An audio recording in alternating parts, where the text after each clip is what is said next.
நடத்த கட்டோட 4 பேர் சொல்றாங்களே, அதுக்கு பதில் சொல்லாம எங்கடி போற?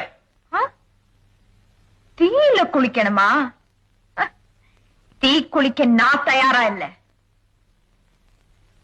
திரி போட்டு எண்ணெய் போட்டா தாயா விளக்கெரியும், திரிச்சாலே எரியது மனசு மட்டும்தான்.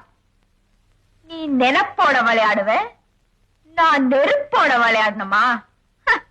3 மாசம் பிரிஞ்சதுனாலே நடத்த கெட்டவன் என்ன சந்தேகப்படுற நீ? உங்க அப்பா செத்து 15 வருஷம் ஆகுது. இந்த வீட்டை தவிர சொத்து சுகம் ஏதாவது இருக்கா? எப்படி வளர்த்த உங்க அம்மா?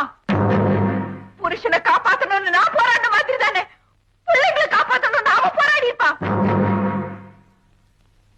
அவளும் தான் எல்லாரே மாதிரி ஒவ்வொரு நாள் ராத்திரி படுத்து எந்திரிக்கிறா.